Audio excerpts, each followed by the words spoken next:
Hello friends, welcome back to Healthy Lifestyle. இன்னைக்கு வீடியோல நாம உங்களோட உடம்ப ஃபிட்டா ஸ்லிமா மாத்துறதுக்கான ஒரு சில உடற்பயிற்சிகளை பத்தி தாங்க நாம இந்த வீடியோல பார்க்க போறோம். ஃபிட்டா இருக்கிறதுக்காக ஜிம்முக்கு போகணும்லாம் கிடையாதுங்க. வீட்லயே ஒவ்வொரு பகுதிக்கான எளிய உடற்பயிற்சிகள் இருக்கதாங்க செய்யுது. அதை நாம ரெகுலரா பண்றது மூலமா நம்மளோட உடம்புல இருக்கக்கூடிய தேவையற்ற சதையை குறைச்சு உடம்பு ரொம்ப ஃபிட்டா மாற்ற முடியும். உடல் எடையை குறைக்க நினைக்கிறவங்க வாக்கிங், ஜாக்கிங், ஸ்விம்மிங், சைக்கிளிங், அதுக்கப்புறம் கார்டியோ பயிற்சிகளை செஞ்சுட்டு தசையை வலுவாக்கக்கூடிய பயிற்சிகளை செய்யணும். முழு உடலுக்கான பயிற்சியில முதல் பகுதியா அப்பர் பாடிக்கான ஒர்க் அவுட்டை நாம கொடுத்துருக்கோம். தொடர்ந்து இதை செய்யறது மூலியமா 3 மாசத்துல அழகான ஃபிட்டான தோள்பட்டை, அதுக்கப்புறம் வயிறு, இடுப்பு பகுதி கட்டாயமா கிடைக்கும். இந்த பயிற்சிகளை செய்யறதுக்கு முன்னாடி வார்ம் அப் பயிற்சிகள் கட்டாயமா செய்யணும். வார்ம் அப் பயிற்சிகள் பத்தி உங்களுக்கு தெரியல, நாம ஆல்ரெடி இது மாதிரி வீடியோஸ் போட்டிருக்கோம். அந்த வீடியோவை நீங்க பார்க்கணும்னா பிளேலிஸ்ட்டை கிளிக் பண்ணி பார்த்துக்கோங்க. பயிற்சியை முடிச்சதுக்கு அப்புறமா கூல் டவுன் ஒர்க் அவுட்டையும் கட்டாயமா செய்யணும். கூல் டவுன் ஒர்க் அவுட்டை பத்தி நான் ஆல்ரெடி ஒரு வீடியோ போட்டிருக்கேன், அதையும் நீங்க நம்ம பிளேலிஸ்ட்ல பார்த்து செக் பண்ணிக்கோங்க. ஒவ்வொரு பயிற்சியும் ஒவ்வொரு நபருக்கும் மாறுபட செய்யும். இப்போ நாம பார்க்கக்கூடிய முதல் உடற்பயிற்சி எதுனா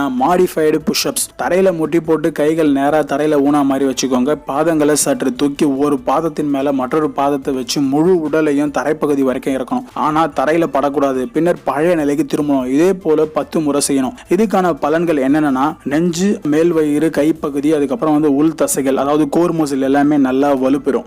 ரெண்டாவது பேசிக் கிரன்ச்சஸ். தரையில நேரா படுத்துக்கிட்டு கால் முட்டிகளை மடக்கி வச்சுக்கோங்க. கைகளை தலைக்கு பின்னாடி வச்சுக்கோங்க. இப்போ உடலோட மேல் பகுதி முட்டி வரையில கொண்டு போயிட்டு பழைய நிலைக்கு திரும்பணும். இப்படி 8 to 10 முறை செய்யணும். இதுக்கான பலன்கள் என்னன்னா வயிற்று பகுதி அழுத்தப்படுது, வயிற்றுல இருக்கக்கூடிய கொழுப்பு கரைக்கப்பட்டு தசை நல்லா வலிமை பெறும், தொப்பை சீக்கிரத்துல கரைஞ்சிரும்.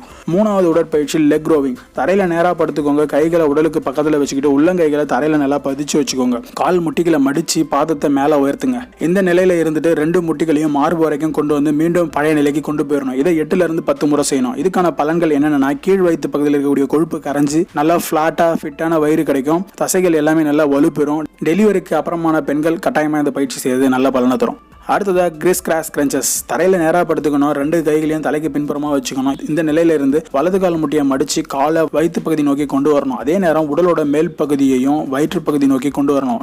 அதுக்கப்புறமா இதே போல இடது காலுக்கும் செய்யணும். இது மாதிரி 8 to 10 முறை செய்யணும். இதுக்கான பலன்கள் என்னன்னா மேல் வயிறு, அதுக்கப்புறம் அடி வயிற்றுக்கான அழுத்தம் அதிகரிக்குது, கொழுப்பு குறைஞ்சு தசைகள் எல்லாமே நல்லா வலுப்பெறுது, இடுப்பு பகுதிக்கு நல்ல ஒரு வடிவம் கிடைக்கும். அடுத்ததா ஆல்டர்னேட் லெக் லிஃப்டிங். தரையில மல்லாந்து படுத்துக்கிடுங்க. கைகளை உடலை ஒட்டினா மாதிரி பக்கவாட்டில் வச்சுக்கோங்க. இப்போ வலது காலை மட்டும் முடிஞ்ச வரைக்கும் செங்குத்தா உயர்த்தி இறக்கணும். இப்படி 2 கால்களுக்கும் செய்யறது ரொம்பவே நல்லது. ஒரு செட்டுன்னு சொல்லி இது போல 10 முறை செய்யணும். இதுக்கான பலன்கள் என்னன்னா கீழ் வயிற்றுக்கான பயிற்சி தாங்க இது. இடுப்பு தசை, தொடை சதை எல்லாமே நல்லா ஃபிட்டா மாறும். அடுத்ததா ப்ரௌன் லெக் லிஃப்ட். தரையில குப்புறப்படுத்துக்கோங்க. கைகளை மடிச்சு கழுத்துக்கு மேல முகதாடியை அருகில வச்சுக்கோங்க. இப்போ வலது காலை மட்டும் மேல உயர்த்தி கீழே இறக்கணும். அதே போல இடது காலை உயர்த்தி இறக்கணும். இது போல 10 முறை செய்யணும். இதுக்கான பலன்கள் என்னன்னா கீழ் முதுகுக்கான பயிற்சி தான் இது. குறிப்பா பெண்கள் இதை பண்ணும்போது முதுகு வலி வராம தடுக்க முடியும். அடுத்ததா சின்னப்ஸ். தரையில குப்புறப்படுத்துக்கோங்க. கைகளை மடிச்சு கழுத்துக்கு மேல முகதாடியை ஒட்டினா மாதிரி வச்சுக்கோங்க. இப்போ நெஞ்சு பகுதி வரைக்கும் மேல உயர்த்தி பழைய நிலைக்கு திரும்பணும். இது போல 10 முறை செய்யணும். இதுக்கான பலன்கள் என்னன்னா முதுகெலும்பு நல்லா வலுப்படுத்தவும், முதுகு பகுதியை வலுப்படுத்துறதுக்கும் ரொம்பவே யூஸ்ஃபுல்லா இருக்கும் இந்த பயிற்சி. கடைசியா அயன்மேன் ஒர்க் அவுட். முன்னங்கையை மடிச்சு தரையில ஊனி முன் உடலை தாங்கின மாதிரி தரையில படுத்துக்கோங்க. இப்போ கால் விரல்கள், அதுக்கப்புறம் கை முட்டியில உடல் தாங்கினபடி மேல உயர்த்தி 20 to 30 வினாடிகள் இப்படியே இருக்கணும். அப்புறமா பழைய நிலைக்கு திரும்பிடணும். இந்த மாதிரி 3 முறை செய்யணும். இதுக்கான பலன்கள் என்னன்னா இது ஒரு முழு உடலுக்கான பயிற்சினே சொல்லலாம். இதுல முதுகெலும்பு, மேல் உடல், அப்புறம் நடுப்பகுதி, வயிறு, கீழ் உடல் எல்லா பகுதிகளுமே நல்லா வலுப்பெறும். உட்புற தசைகளையும் வலுப்படுத்தும். ஸோ இந்த வீடியோல நாம பார்த்த இந்த ஒர்க் அவுட் எல்லாமே நீங்க வீட்டில் இருந்தபடி எளிமையா செய்ய முடியும். எந்த ஒரு எக்யூப்மெண்ட்டுமே தேவையில்லை. இதை நீங்க செய்யறது மூலமா உங்களோட உடம்பு ரொம்பவே ஃபிட்டா மாத்தலாம். இந்த வீடியோ உங்களுக்கு ரொம்ப யூஸ்ஃபுல்லா இருந்துச்சுன்னா கீழே இருக்கக்கூடிய ரெட் கலர் சப்ஸ்கிரைப் பட்டனை பிரஸ் பண்ணி சப்ஸ்கிரைப் பண்ணிக்கோங்க. கூடவே பக்கத்தில் இருக்கக்கூடிய பெல் பட்டனையும் கிளிக் பண்ணிக்கோங்க. இது மூலமா நான் போடக்கூடிய வீடியோஸ் உங்களுக்கு ரெகுலரா நோட்டிபிகேஷனா வந்துகிட்டே இருக்கும். நன்றி, வணக்கம். மீண்டும் அடுத்த வீடியோவில் சந்திப்போம்.